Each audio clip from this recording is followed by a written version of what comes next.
نہ جس کا کرنا ضروری ہے اور جس کا نہ کرنے سے انسان گنہگار ہوتا ہے اور کرنے پر اسے ثواب بھی ملتا ہے۔ تو قرآن مجید سے اس کا وجوب یوں ثابت ہوتا ہے۔ اللہ عز و جل نے سورہ بقرہ میں فرمایا، آیت نمبر 43 وَأَقِیمُوا الصَّلَاةَ وَآتُوا الزَّکَاةَ، اور تم نماز قائم کرو اور تم زکوٰۃ دو۔ یہاں پر اقیمو اور آتو یہ دونوں امر کے صیغے ہیں، اور امر وجوب پر دلالت کرتا ہے الا کہ کوئی قرینہ ہو جو اسے وجوب سے پھیر دے۔ تو واقیم الصلاۃ وآتوا الزکاۃ، تو اللہ عز و جل نے جب کہا زکوٰۃ دو، جب اللہ عز و جل نے اس کا حکم دیا، اس سے بات معلوم ہوئی کہ زکوٰۃ دینا یہ فرض ہے اور یہ واجب ہے۔ اور دوسری جگہ سورہ توبہ میں آیت نمبر 103 میں اللہ رب العالمین نے فرمایا، خذ من اموالہم صدقۃ تطہرہم وتزکیہم بہا، آپ ان کے مال سے زکوٰۃ لو اور اس کے ذریعے آپ انہیں پاک کریں گے اور آپ ان کا تزکیہ کریں گے۔ تو یہاں بھی جو خذ کا صیغہ ہے یہ بھی امر ہے، اور امر وجوب پر دلالت کرتا ہے۔ تو ان دونوں آیتوں سے یہ بات واضح ہو گئی کہ زکوٰۃ فرائض میں سے ایک فرض ہے۔ زکوٰۃ کا حکم یہ ہے کہ زکوٰۃ جو واجب ہے اس کا نکالنا ضروری ہے، اور جو شخص زکوٰۃ نہیں نکالتا ہے وہ گنہگار ہوگا۔ اور حدیث شریف میں رسول اکرم صلی اللہ علیہ وسلم نے فرمایا، بنی الاسلام علی خمس، شہادت اللہ الہ الا اللہ وان محمد رسول اللہ واقام الصلاۃ وایتاء الزکاۃ وحج البیت وصوم رمضان، متفق علیہ۔ نبی اکرم صلی اللہ علیہ وسلم نے فرمایا، اسلام کی بنیاد 5 باتوں پر ہے۔ ان 5 باتوں میں پہلی بات لا الہ الا اللہ اور محمد رسول اللہ کی گواہی، اور نماز قائم کرنا اور زکوٰۃ دینا۔ تو جو چیز بنیاد ہو وہ چیز فرض اور وہ چیز واجب ہوتی ہے۔ اور دوسری ایک حدیث میں ہے، رسول اکرم صلی اللہ علیہ وسلم نے جب معاذ ابن جبل رضی اللہ تعالی عنہ کو یمن کے جانب بھیجا تو آپ صلی اللہ علیہ وسلم نے ان سے فرمایا، ادعوہم الی شہادت اللہ الہ الا اللہ وانی رسول اللہ، کہ آپ انہیں لا الہ الا اللہ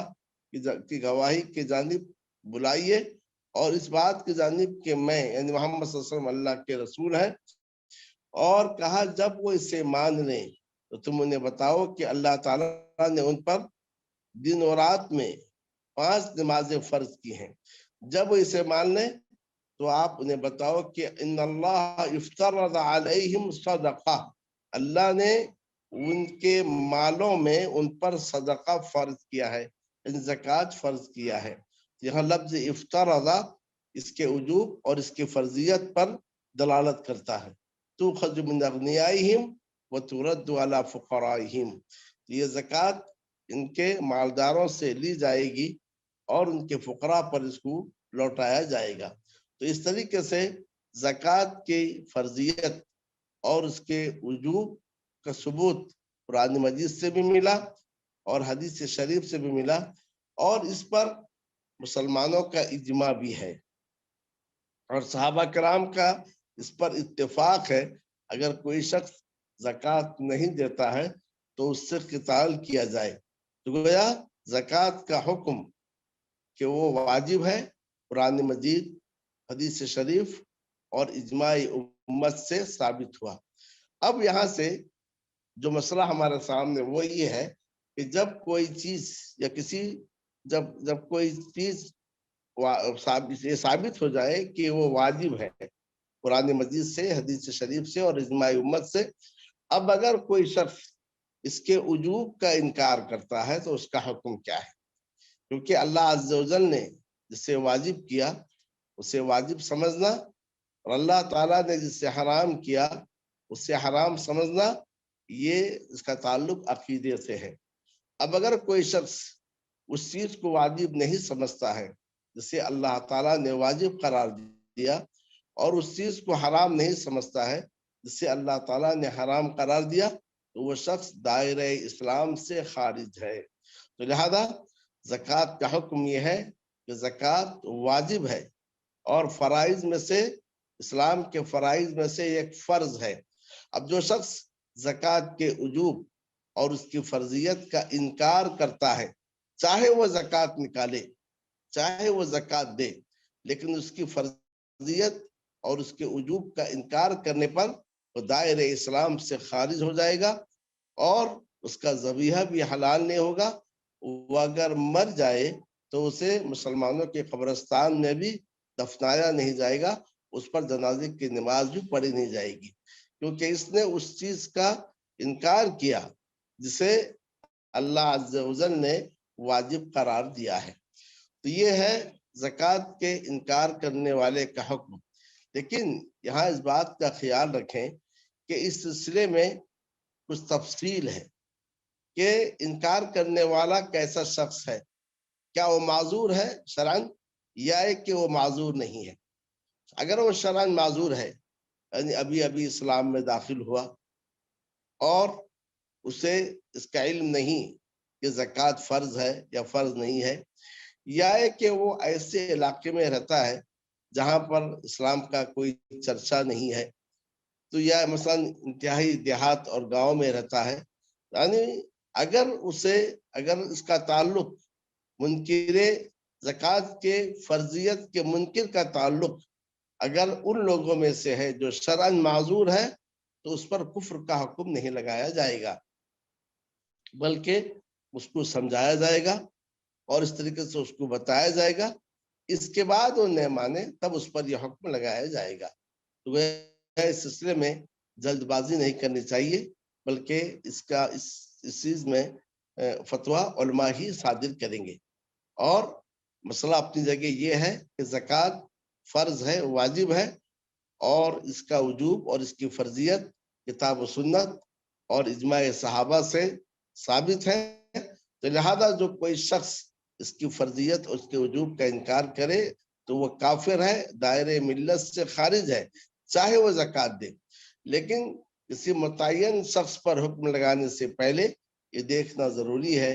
کیا وہ معذور ہے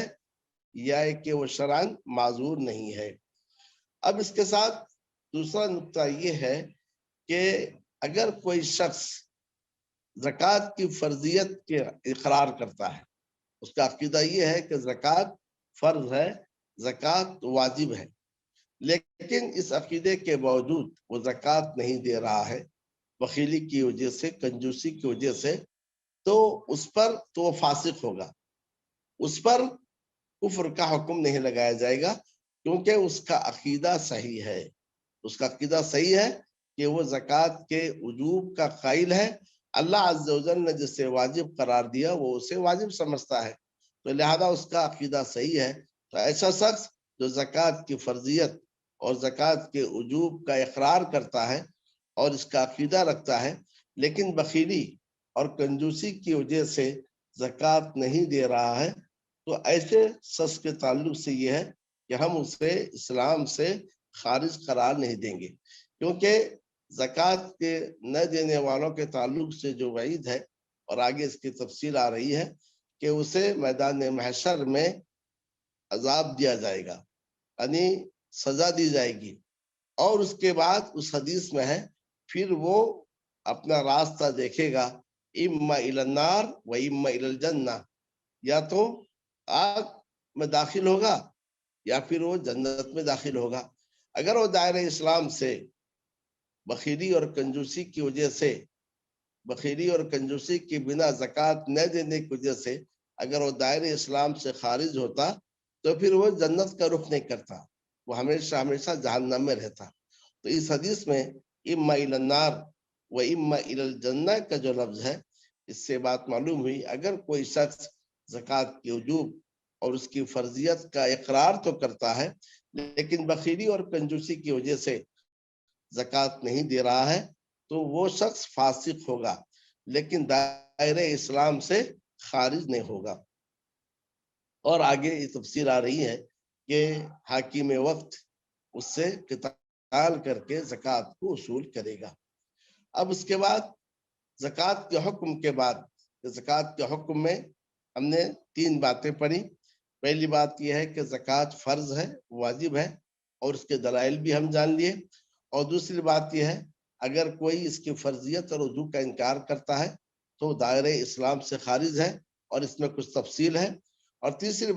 بات یہ ہے اگر کوئی اس کی فرضیت کا اقرار کرتے ہوئے، فرضیت کا اعتقاد رکھتے ہوئے زکوٰۃ نہیں دے رہا ہے تو وہ دائرہ اسلام سے خارج تو نہیں ہوگا، لیکن وہ فاسق ہوگا، اور اس کی دلیل بھی ہم پڑھ لیے۔ اب اس کے بعد یہ ہے کہ زکوٰۃ کی فرضیت کب نازل ہوئی اور کب زکوٰۃ کو فرض اور واجب قرار دیا گیا، اس سلسلے میں اہل علم میں اختلاف ہے۔ اکثر علماء کا کہنا یہ ہے کہ یہ 2 ہجری میں جو دیگر جو شرائع نازل ہوئے تو ان شرائع کے درمیان زکوٰۃ کی فرضیت بھی نازل ہوئی، اور وہ بھی صیام رمضان کی فرضیت کے بعد، یعنی صیام رمضان کی فرضیت کے بعد زکوٰۃ کی فرضیت نازل ہوئی۔ لیکن دیگر بعض اہل علم کا کہنا یہ ہے کہ زکوٰۃ کی فرضیت کا حکم مکہ ہی میں نازل ہو چکا تھا، مکہ ہی میں زکوٰۃ کو فرض قرار دیا گیا تھا، لیکن اس کی تفاصیل مدینے میں نازل ہوئی ہیں، یعنی ہجرت کے بعد مدینے میں نازل ہوئی ہیں۔ تو اس طرح سے زکوٰۃ کی فرضیت کب ہوئی اس سلسلے میں اہل علم میں اختلاف ہے، لیکن اس میں کوئی اختلاف نہیں کہ اس کی جو تفاصیل ہیں، یہ زکوٰۃ کے کون سے اموال ہیں، ان کے شروط کیا ہیں، ان میں مقررہ نصاب اور مقدار کیا ہے، یہ ساری باتیں مدینے میں بتائی گئی ہیں۔ اب اس کے بعد زکوٰۃ کی اقسام، اس عنوان کی ضرورت اس لیے پڑی کیونکہ قرآن مجید میں اور حدیث شریف میں زکوٰۃ کو زکوٰۃ بھی کہا گیا ہے اور زکوٰۃ کو صدقہ بھی کہا گیا ہے، اور یہی لفظ جو ہے صدقہ فطر کے لیے بھی استعمال ہوا ہے، جیسا کہ صدقہ فطر کے تعلق سے حدیث شریف میں ہے فرض رسول اللہ صلی اللہ علیہ وسلم زکوٰۃ الفطر، رسول اللہ صلی اللہ علیہ وسلم نے زکوٰۃ فطر کو فرض قرار دیا، طہرۃ للصائم من اللغو والرفث وطعمۃ للمساکین، یہاں پر صدقہ فطر کو زکوٰۃ کہا گیا ہے۔ اور دوسری ایک روایت میں ہے فمن اداہ قبل الصلاۃ فہی زکوٰۃ مقبولہ، جس نے صدقہ فطر کو نماز سے پہلے ادا کیا یہ مقبول زکوٰۃ ہے، تو وہ صدقہ فطر کو بھی زکوٰۃ کہا گیا۔ تو اس نصوص کی روشنی میں اہل علم نے کہا کہ زکوٰۃ کی 2 قسمیں ہیں، ایک ہے زکوٰۃ الاموال اور دوسرا ہے زکوٰۃ الابدان۔ تو زکوٰۃ الاموال وہی اسلام کا جو تیسرا رکن ہے، زکوٰۃ اموال ہے، اور اسی پر ہم گفتگو کر رہے ہیں۔ اور جہاں تک زکوٰۃ الابدان ہے اس کا تعلق صدقہ فطر سے ہے، انشاءاللہ اس پر بھی کورس کے آخر میں گفتگو ہوگی۔ اب اس کے بعد زکوٰۃ کی اہمیت پر ہم گفتگو کریں گے کہ زکوٰۃ کی اہمیت کے تعلق سے ہم جانیں کہ زکوٰۃ یہ فریضہ کس قدر اہم ہے۔ اس سلسلے میں سب سے پہلی بات یہ ہے کہ اسلام میں زکوٰۃ کا مقام کیا ہے۔ آپ سب جانتے ہیں دین اسلام کے 3 مراتب ہیں، اور ان 3 مراتب میں سب سے اونچا مرتبہ احسان، اس کے بعد ایمان، اور اس کے بعد اسلام ہے۔ اور اسلام کے 5 ارکان ہیں۔ اسلام کے 5 ارکان میں پہلا رکن شہادتین ہے، دوسرا رکن نماز ہے، اور تیسرا رکن زکوٰۃ ہے۔ تو گویا زکوٰۃ اسلام کے ارکان میں سے تیسرا رکن ہے، شہادتین اور نماز کے بعد پہلا رکن ہے۔ تو اس سے جو ہے زکوٰۃ کی اہمیت واضح ہوتی ہے، زکوٰۃ اور اس کا مقام اور مرتبہ واضح ہوتا ہے۔ بلکہ اس کی اہمیت کو یوں بھی آپ سمجھ سکتے ہیں کہ یہ وہ عبادت ہے جس کے ذریعے سے ہر زمانے میں یا کہ ہر شریعت میں اللہ تعالیٰ کا تقرب حاصل کیا گیا ہے، جیسا کہ نماز ہر شریعت میں موجود تھی، روزہ یہ بھی ہر شریعت میں تھا، جیسا کہ اللہ عز و جل نے روزے کے تعلق سے کتب علیکم الصیام کما کتب علی الذین من قبلکم، اور اسی طریقے سے زکوٰۃ بھی کے ذریعے بھی ہر شریعت میں اللہ کا تقرب حاصل کیا جاتا تھا، اور اس کی دلیل یہ ہے کہ اسماعیل علیہ السلام کے بارے میں اللہ رب العالمین نے فرمایا وَكَانَ يَأْمُرُ أَهْلَهُ بِالصَّلَاةِ وَالزَّكَاةِ کہ یہ اپنے گھر والوں کو نماز اور زکوٰۃ کا حکم دیتے تھے۔ تو جس طرح نماز کے ذریعے سے ہر شریعت میں اللہ رب العالمین کا تقرب حاصل کیا جاتا تھا، اس طرح سے زکوٰۃ کے ذریعے سے بھی ہر شریعت میں اللہ رب العالمین کا تقرب حاصل کیا جاتا تھا۔ دوسری جگہ اللہ عز و جل نے انبیاء کرام کا تذکرہ کیا اور کہا وَأَوْحَيْنَا إِلَيْهِمْ فِعْلَ الْخَيْرَاتِ وَإِقَامِ الصَّلَاةِ وَإِيتَاءِ الزَّكَاةِ ہم نے ان کے جانب نیکیوں کے کرنے کا حکم دیا، نماز قائم کرنے اور زکوٰۃ دینے کا حکم دیا۔ تو گویا یہ دو باتیں، کہ پہلی بات یہ ہے کہ زکوٰۃ اسلام کا تیسرا رکن، شہادتین اور نماز کے بعد پہلا رکن، اور دوسری بات یہ ہے کہ ہر شریعت میں زکوٰۃ کے ذریعے سے اللہ کا تقرب حاصل کیا جاتا تھا، جیسا کہ نماز اور روزے کے ذریعے سے، کہ اس سے زکوٰۃ کی اہمیت ثابت ہوئی۔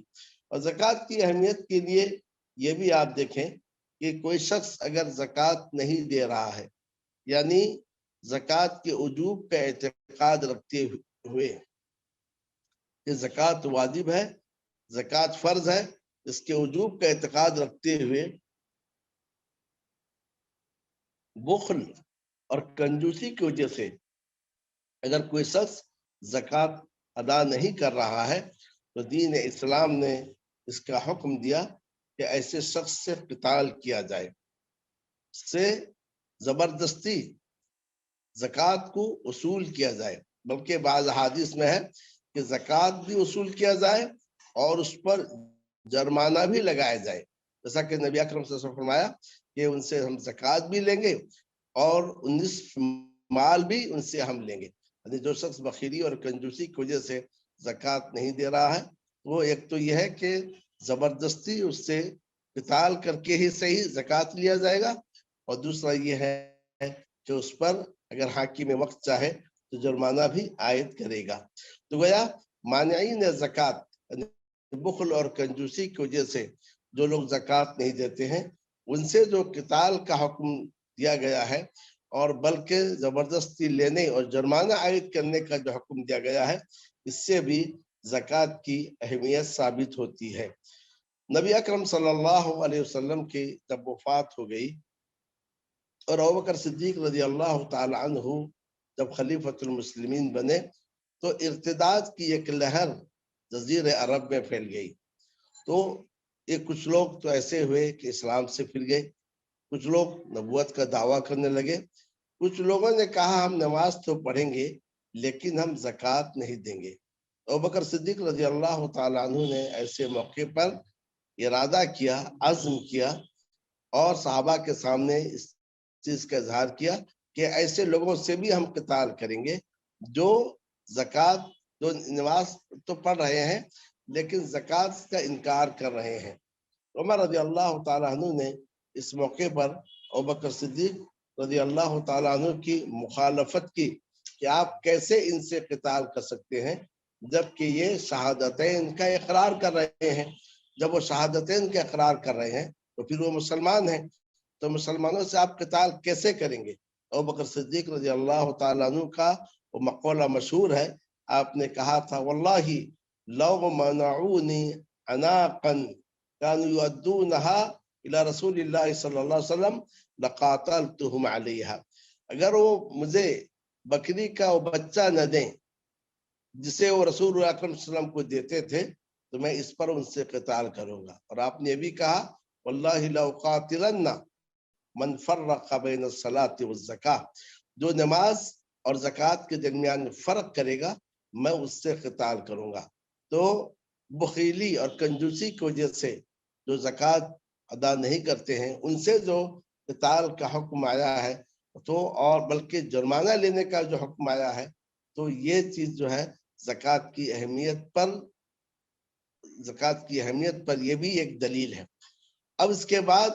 ہم کو یہ ماننا ہے کہ زکوٰۃ کے نہ دینے کے نقصانات کیا ہیں۔ تو زکوٰۃ کی اہمیت میں ایک تو اس کا مقام و مرتبہ، اور دوسرا یہ ہے کہ مانعین زکوٰۃ سے قتال، اور تیسری بات یہ ہے زکوٰۃ نہ دینے کے نقصانات کیا ہیں۔ اگر ہم ان نقصانات کو غور کریں گے، اس سے بھی زکوٰۃ کی اہمیت ہمارے سامنے واضح ہو کر آئے گی۔ زکوٰۃ نہ دینے کے نقصانات دنیا میں بھی ہیں، اور زکوٰۃ نہ دینے کے نقصانات آخرت میں بھی ہیں۔ یعنی وہ لوگ جو زکوٰۃ نہیں دیتے ہیں اور منع کرتے ہیں، روک لیتے ہیں، تو ان کے لیے دنیا میں بھی تباہی ہے اور ان کے لیے آخرت میں بھی تباہی و بربادی ہے۔ اللہ رب العالمین نے سورہ آل عمران میں فرمایا وَلَا يَحْسَبَنَّ الَّذِينَ يَبْخَلُونَ بِمَا آتَاهُمُ اللَّهُ مِنْ فَضْلِهِ هُوَ خَيْرٌ لَهُمْ بَلْ هُوَ شَرٌّ لَهُمْ سَيُطَوَّقُونَ مَا بَخِلُوا بِهِ يَوْمَ الْقِيَامَةِ۔ اس میں اللہ عز و جل نے فرمایا کہ جو لوگ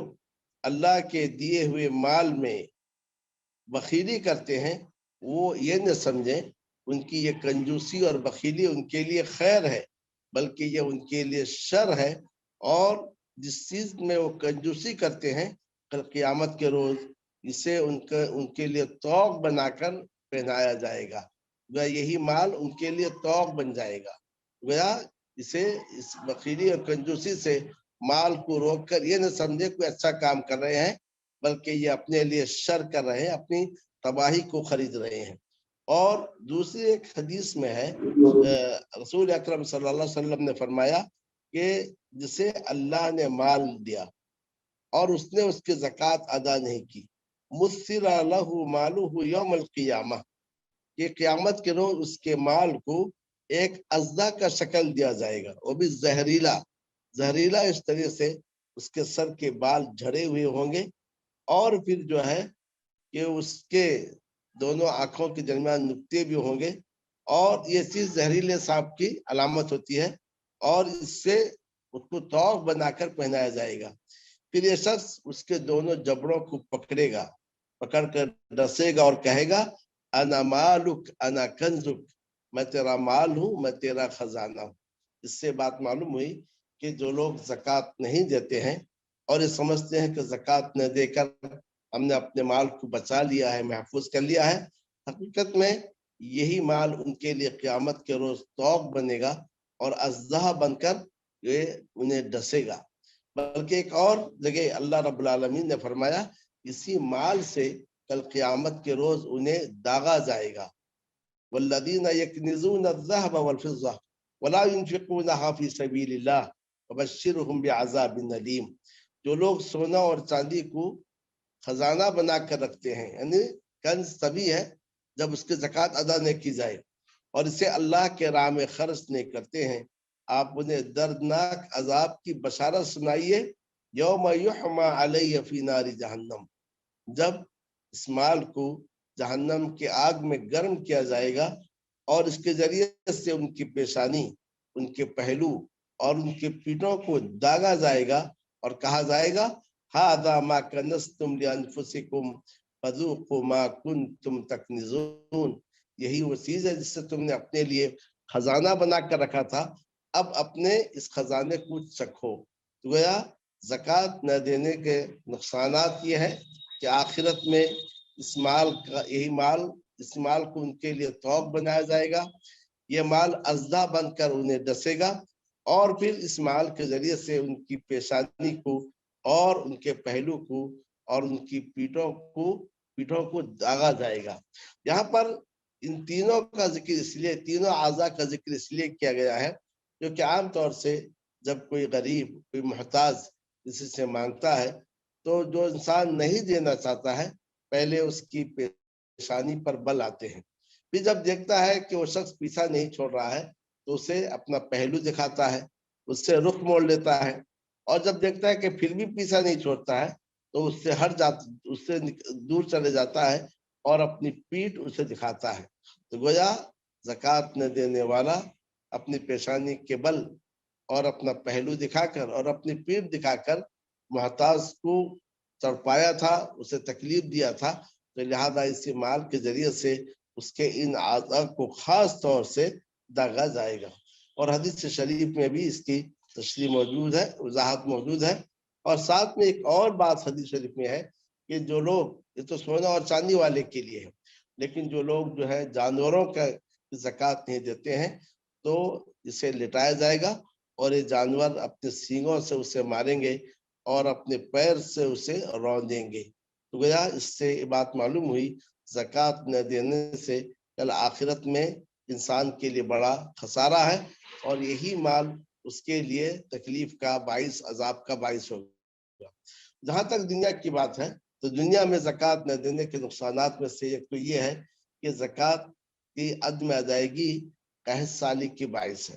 حدیث شریف میں ہے، رسول اکرم صلی اللہ علیہ وسلم نے فرمایا کہ جب کوئی قوم زکوٰۃ ادا نہیں کرتی، وَلَمْ يَمْنَعُوا زَكَاةَ أَمْوَالِهِمْ إِلَّا مُنِعُوا الْقَطْرَ مِنَ السَّمَاءِ، کہ جب کوئی قوم زکوٰۃ ادا نہیں کرتی ہے تو آسمان سے بارش کو ان کے لیے روک دیا جاتا ہے۔ اور ایک روایت میں ہے کہ إِلَّا ابْتَلَاهُمُ اللَّهُ بِالسِّنِينَ، اللہ تعالیٰ انہیں قحط سالیوں سے مبتلا کرتا ہے۔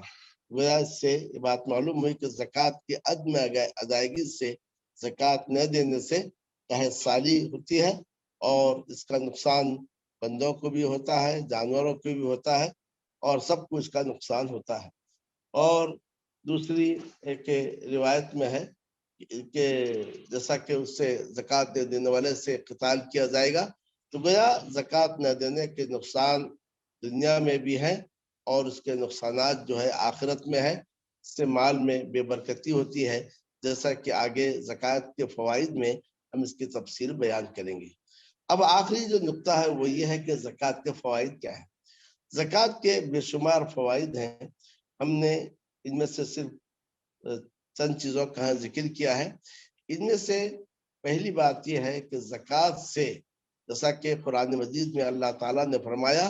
تطہرہم وتزکیہم بہا، نفس کا تزکیہ زکوٰۃ سے حاصل ہوتا ہے۔ نفس کے اندر جو بخیلی اور کنجوسی کا مرض ہوتا ہے، زکوٰۃ کی ادائیگی سے یہ نفس اس مرض سے صاف ستھرا ہو جاتا ہے۔ جب آپ خرچ کریں گے، جب آپ اپنے پڑوس میں رہنے والے، اپنے معاشرے میں رہنے والے غریبوں اور محتاجوں کو اور خرچ کریں گے، ان کی ضروریات کو پورا کریں گے، تو اس کا مطلب یہ ہے آپ میں یہ مرض، جو بخیلی اور کنجوسی کا یہ مرض آپ میں نہیں ہے۔ تو گویا زکوٰۃ سے نفس کا تزکیہ ہوتا ہے۔ صرف یہی نہیں کہ آپ کے دل سے یا نفس سے بخل اور کنجوسی دور ہوئی، بلکہ اس کا ایک فائدہ یہ ہوتا ہے کہ جس کے لیے آپ خرچ کریں گے تو اس کے لیے محبت بھی آپ کے دل میں پیدا ہوگی، الفت بھی آپ کے دل میں پیدا ہوگی، اور اس طریقے سے معاشرے کے اندر مودت اور محبت کی فضا پروان چلے گی۔ تو لہذا زکوٰۃ سے زکوٰۃ دینے والے کے نفس کی پاکی ہوتی ہے۔ اور صرف یہ نہیں کہ زکوٰۃ دینے والے کے نفس کی پاکی ہوتی ہے، بلکہ زکوٰۃ کی ادائیگی سے مال کی بھی پاکی ہوتی ہے، مال کو بھی آفتوں سے محفوظ کر لیا جاتا ہے۔ تو گویا زکوٰۃ نہ دینے سے بے برکتی ہوتی ہے، اور زکوٰۃ اور وہ مال جس کی زکوٰۃ ادا نہیں کی گئی، اس میں بے برکتی بھی ہوتی ہے، اور یہ آفتوں کا شکار بھی ہو سکتا ہے۔ تو لہذا زکوٰۃ کی ادائیگی سے مال کا بھی تزکیہ ہوتا ہے، مال کی بھی پاکی ہوتی ہے، اور زکوٰۃ دینے والے کی بھی پاکی ہوتی ہے۔ اور اسی طریقے سے وہ معاشرہ جس میں زکوٰۃ کا نظام نافذ ہے، اور اس معاشرے میں زکوٰۃ کی پابندی کے ساتھ ادائیگی ہوتی ہے، اس سے اس معاشرے کی بھی پاکی ہوتی ہے۔ معاشرے کی پاکی کس سے ہوتی ہے؟ حسد سے، کینہ سے، بغض سے، عداوت سے، نفرتوں سے۔ کیونکہ جب محتاج اور غربا اور مساکین دیکھیں گے کہ مالدار اپنے مالوں سے ہماری ضروریات کو مکمل کر رہے ہیں، ہماری ضروریات کو پورا کر رہے ہیں، تو یہ جو مساکین ہیں، فقراء ہیں، محتاج ہیں، یا کہ قرض کے بوجھ میں ڈوبے ہوئے لوگ ہیں، یہ ان مالداروں سے محبت کرنے لگیں گے، بلکہ ان کے محافظ بن جائیں گے۔ تو معاشرے میں جو ڈکیتی ہوتی ہے، چوری ہوتی ہے، لوٹ مار ہوتی ہے، یہ تبھی ہوتی ہے جب اس معاشرے کے محتاجوں اور فقراء اور مساکین کا خیال نہیں رکھا جاتا ہے۔ تو اس طریقے سے زکوٰۃ کا بڑا فائدہ یہ ہے کہ اس سے زکوٰۃ دینے والے کے نفس کی پاکی ہوتی ہے، اور اس مال کی بھی پاکی ہوتی ہے جس کی زکوٰۃ نکالی گئی، اور پھر اس طریقے سے اس معاشرے کی بھی پاکی ہوتی ہے جس معاشرے میں زکوٰۃ کا نظام قائم ہے، نافذ ہے۔ یہی وجہ ہے کہ زکوٰۃ نہ دینے والے کے لیے کہا گیا کہ اس سے قتال کر کے زکوٰۃ وصول کیا جائے، اور زکوٰۃ نہ دینے والے کا جو سخت وعید ہے اس کی وجہ یہ ہے کہ زکوٰۃ نہ دینے سے نقصان صرف زکوٰۃ نہ دینے والے تک محدود نہیں ہے، بلکہ زکوٰۃ نہ دینے کی وجہ سے جو نقصانات ہوتے ہیں پورا کا پورا معاشرہ اس کے لپیٹ میں آتا ہے، معاشرے سے سکون غائب ہو جاتا ہے، امن غائب ہو جاتا ہے، لوٹ مار عام ہو جاتی ہے، اور اس طریقے سے حسد، کینہ، بغض، ساری کی ساری چیزیں معاشرے میں داخل ہو جاتی ہیں۔ تو لہذا زکوٰۃ تعلق سے اہتمام کرنے چاہیے، کیونکہ اس سے تزکیہ نفس، تزکیہ مال، یہ دونوں چیزیں حاصل ہوتے ہیں۔ اور اسی کے ساتھ دوسرا فائدہ یہ ہے جو اسی کے ضمن میں جو بات بتائی گئی کہ معاشرے کے افراد کے درمیان محبت اور الفت قائم ہوتی ہے۔ جب ہم، جیسا کہ نبی صلی اللہ علیہ وسلم نے فرمایا کہ تہادو تحابو، ایک دوسرے کو ہدیہ دو تو اس سے محبت پیدا ہوگی، تو وہ جب ایک انسان اپنا مال سے زکوٰۃ کو نکال کر اور دوسرے کو دیتا ہے، محتاج کو، فقیر کو، مسکین کو، یا ایک قرض میں ڈوبے ہوئے شخص کو، یا ایک ایسے شخص کو جو مسافر ہے اور راستے میں لوٹ لیا گیا ہے، تو اس سے آپس کے اندر محبت اور الفت پیدا ہوتی ہے۔ اور اسلام دین محبت ہے۔ اسلامی تعلیمات کا لب لباب یہ ہے کہ لوگ آپس میں ایک دوسرے سے پیار کریں، ایک دوسرے سے محبت کریں، اور بھائی بھائی بن کر دیے، جیسا کہ نبی اکرم صلی اللہ علیہ وسلم نے فرمایا لا تحاسدوا ولا تباغضوا ولا تقاطعوا ولا تدابروا وكونوا عباد اللہ اخوانا، کہ تم اللہ کے بندے بھائی بھائی بن کر جیو۔ تو گویا اس سے محبت کا معاشرے میں محبت اور الفت پیدا ہوتی ہے۔ اور اس طریقے سے زکوٰۃ کے مد میں سے، یعنی مصارف میں سے ایک مصرف یہ ہے کہ جو لوگ ابھی ابھی اسلام میں داخل ہوئے ہیں تو ان کو بھی زکوٰۃ سے دیا جائے، آگے اس کی تفصیل آئے گی۔ اور اسی طریقے سے جو قرض میں ڈوبے ہوئے ہیں تو ان کو بھی زکوٰۃ دی جائے، یا جو لوگ جیل میں ہیں، قیدی ہیں، ان کو چھڑانے کے لیے زکوٰۃ دی جائے۔ تو اس طریقے سے زکوٰۃ کے مال سے معاشرے کے اندر ایک دوسرے کے لیے ہمدردی اور ایک دوسرے کے لیے محبت کی فضا قائم ہوگی، اور معاشرہ اس وقت تک آگے بڑھ نہیں سکتا ہے جب تک معاشرے کے اندر امن و امان اور سکون قائم نہ ہو۔ اور اس کے بعد زکوٰۃ کا تیسرا فائدہ یہ ہے، اس سے تکافل اجتماعی حاصل ہوتی ہے۔ تکافل اجتماعی کا مطلب یہ ہے کہ معاشرے میں ایک دوسرے کی کفالت لی جاتی ہے، اور ایک دوسرے کی ضروریات کی تکمیل ہوتی ہے، اور پھر اس طریقے سے محتاج لوگ اپنی محتاجی کی وجہ سے پیچھے نہیں رہتے ہیں، بلکہ زکوٰۃ کے استعمال کی وجہ سے ان کی ضروریات پوری ہوتی ہیں، کھانے پینے پہننے کے ساتھ دیگر مسائل بھی اس سے حاصل ہوتے ہیں۔ تو گویا لوگوں کے سامنے ہاتھ پھیلانے سے وہ بچ جاتے ہیں۔ اور اس کے ساتھ ایک اور فائدہ یہ ہے کہ اس سے جو ہے مصالح عامہ کی تکمیل ہوتی ہے۔ زکوٰۃ کے مد میں سے ایک مد جو ہے فی سبیل اللہ ہے، تو اللہ کے راستے میں اس میں جہاد اور دیگر چیزیں شامل ہیں، اس کی بھی تفصیل آگے آئے گی۔ تو گویا جو مصالح عامہ ہے اس کی بھی تکمیل زکوٰۃ کے ساتھ ہوتی ہے۔ تو بڑے بڑے پروجیکٹ جو ہے وہ زکوٰۃ کی وجہ سے مکمل ہوتے ہیں، تو لہذا معاشرے کی جو مصلحتیں ہیں اس کی تکمیل بھی زکوٰۃ سے ہے۔ اور ایک اور فائدہ یہ ہے کہ مال چند افراد کے درمیان محدود ہونے کے بجائے مال گردش کرتا رہتا ہے۔ اگر زکوٰۃ کا نظام نہ ہو تو پورا کا پورا مال مالدار لوگ اپنے پاس ہی رکھ لیں اور آگے غریبوں تک نہ بھیجیں، تو اس طرح کی زکوٰۃ کی وجہ سے یہ مال گردش کرتا رہتا ہے اور کسی ایک جگہ محدود نہیں رہتا ہے۔ اور آخری بات یہ ہے کہ زکوٰۃ کی ادائیگی سے انسان بندگی اور عبادت کے تقاضے کو پورا کرتا ہے، اللہ عز و جل کے حکم کی فرما برداری کرتا ہے، اور پھر اجر و ثواب حاصل کرتا ہے۔ جیسا کہ رب العالمین نے سورہ روم میں فرمایا فَأُولَئِكَ هُمُ الْمُضْعِفُونَ، جو لوگ زکوٰۃ دیتے ہیں اللہ کی رضا کے خاطر، یہی وہ لوگ ہیں جو اپنے مال کو بڑھانے والے ہیں، اپنے ثواب اور اجر کو بڑھانے والے ہیں۔ اور حدیث شریف میں اس کی بڑی فضیلت وارد ہے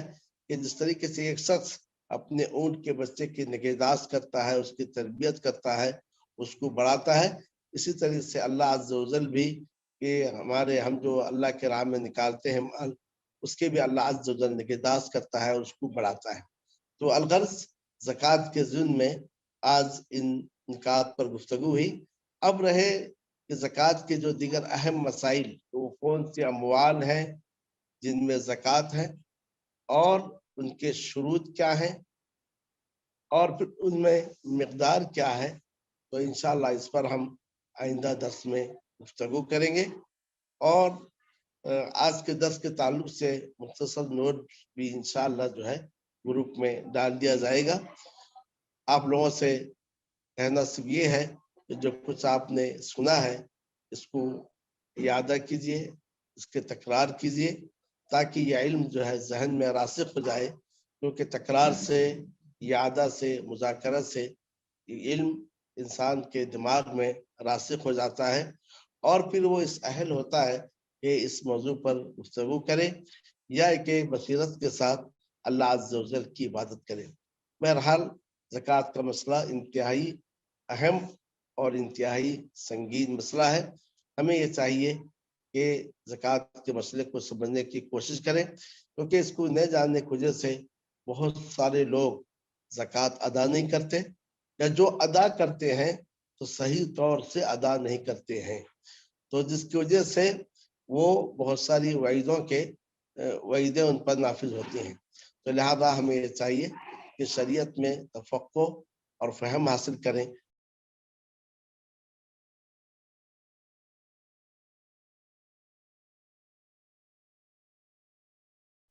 ہمیں دین کی سمجھ فرمائے، اور جو کچھ ہم سنتے ہیں اور کہتے ہیں، ہمیں سننے اور کہنے سے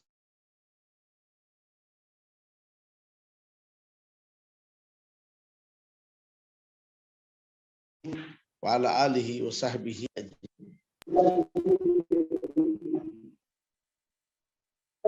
السلام علیکم ورحمۃ اللہ وبرکاتہ۔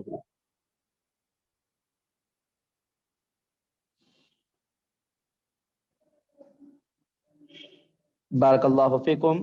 ونفع اللہ بکم الامہ۔ محترم مشارکین و مشارکات، العلم النافع فاؤنڈیشن کے زیر اہتمام شروع ہونے والا ہمارا یہ دورہ علم زکوٰۃ، جس کی آج پہلے کلاس تھی، جس کے اندر الحمدللہ شیخ محترم سے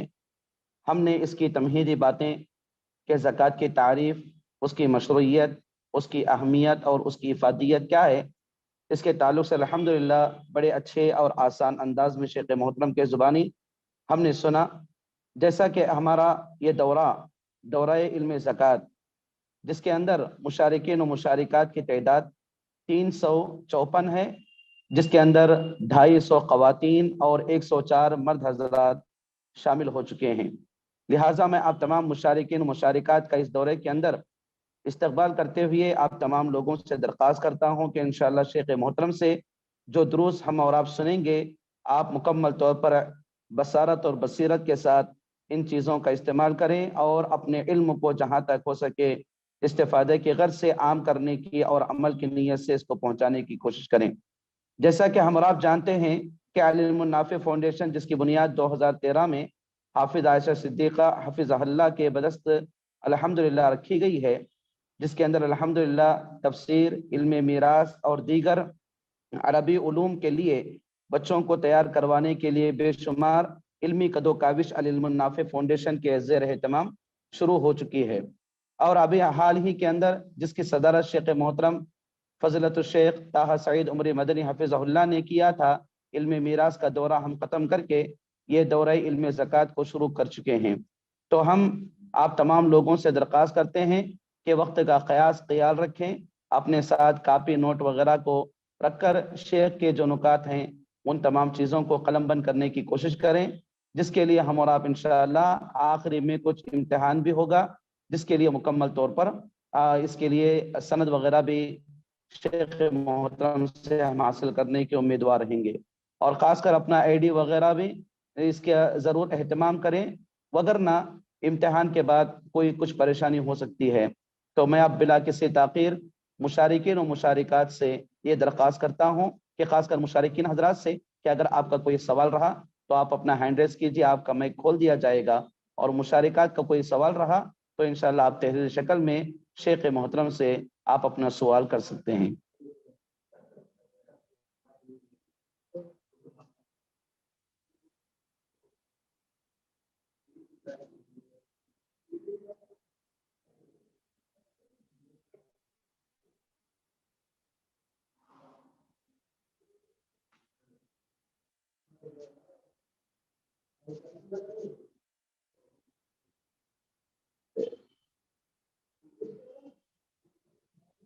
شیخ صاحب کا مائک آن کر دیا جائے، آواز نہیں آ رہی شیخ۔ سوال یہ ہے کیا زکوٰۃ کو تھوڑا تھوڑا پورا سال دیا جا سکتا ہے؟ تو اس پر ہم انشاءاللہ مصارف زکوٰۃ پر گفتگو کریں گے، مگر یہ سمجھ لیجئے کہ آپ ایک مشت دیں یا کہ تھوڑا تھوڑا دیں تو وہ حصہ جو آپ پر فرض ہے وہ آپ کو دینا ہے، تو آپ اس کو نکال کر تھوڑا تھوڑا بھی دے سکتے ہیں، لیکن اگر کوئی آفت آ جائے یا کہ وہ مال گم ہو جائے یا چوری ہو جائے یا اللہ نے کرے آپ کا انتقال ہو جائے، ایسی صورت میں اس کا ذمہ دار کون ہوگا؟ اس لیے بہتر یہ ہے کہ آپ اس مال کو فوراً اس کی ادائیگی کر دیں۔ جی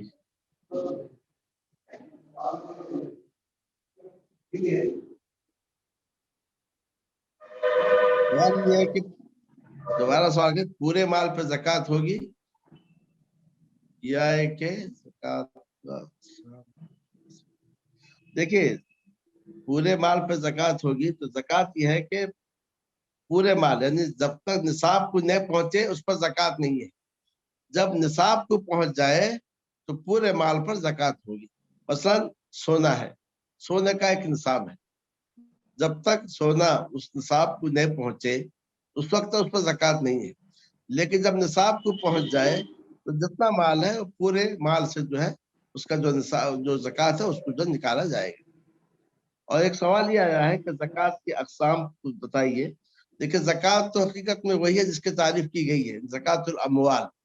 لیکن چونکہ حدیث میں صدقہ فطر کے لیے بھی لفظ زکوٰۃ کا استعمال کیا گیا ہے، تو اسی لیے اہل علم نے کہا کہ زکوٰۃ کی دو قسم ہے،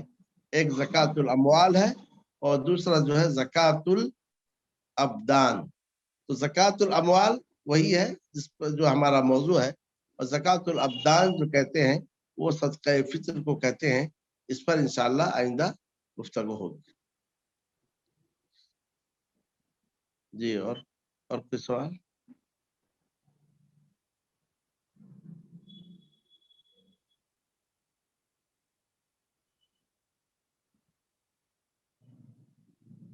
جی شیخ ایک سوال آیا تھا،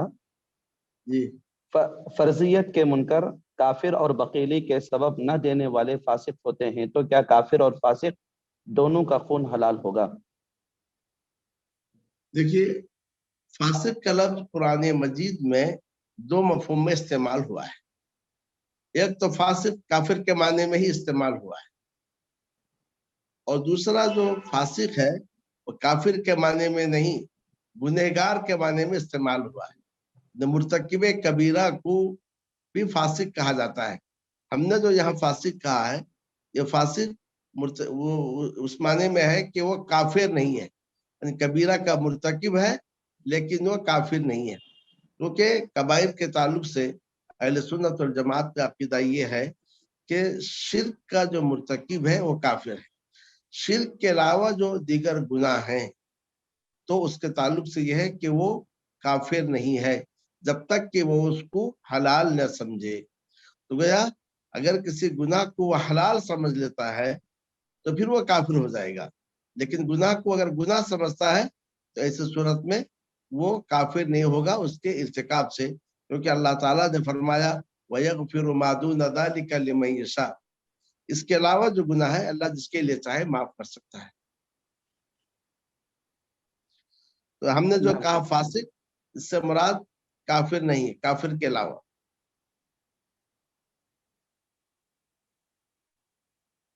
جی جی شیخ، ایک اور سوال، 23 سال کی زکوٰۃ کس طرح ادا کی جائے گی؟ اگر کسی نے کئی سال کی زکوٰۃ ادا نہیں کیا تو اپنے حساب کر لے، کیونکہ زکوٰۃ تو آپ پر واجب ہو گئی ہے، تو آپ کو نکالنا ہی ہے، تو آپ اس کا حساب کیجئے اور اس حساب سے آپ نکال لیجئے اس کو، کیونکہ وہ چیز آپ پر واجب تھی اور آپ نے نکالا نہیں ہے. تو آپ اندازہ لگائیے کہ پچھلے سال آپ پر زکوٰۃ کتنی تھی، پھر اس کے بعد اس کے پہلے سال زکوٰۃ کتنی تھی، اس حساب سے آپ زکوٰۃ نکال لیجیے. نام شیخ بارک اللہ فیکم نفع اللہ بکم الامہ. الحمدللہ، ہم شیخ محترم کا بے حد ممنون و مشکور ہیں کہ آپ ہمارے لیے اپنا قیمتی وقت نکال کر ہم طالبان علوم نبوت کو کچھ علمی خزانہ ہم تمام لوگوں کو اس سامنے بکھیرا. تو وقت کی زیادتی کی بنیاد پر ہم سوال جواب کے سیکشن کو یہیں پر روکتے ہیں. انشاءاللہ شیخ محترم ہمارے گروپ کے اندر ہیں، واٹس ایپ گروپ میں، آپ کے جو بھی اشکالات وغیرہ رہیں گے آپ شیخ محترم سے انشاءاللہ اس کے پوچھ سکتے ہیں. تو ہم بلا کسی تاخیر آج کی پہلی مجلس کا اختتام کا اعلان کرتے ہیں شیخ محترم کے شکریہ ادا کرنے کے ساتھ. سبحانک اللہم و بحمدک، اشہد ان لا الہ الا انت، استغفرک و اتوب الیک. والسلام علیکم ورحمۃ اللہ وبرکاتہ. السلام. بارک اللہ فیکم. جزاک اللہ.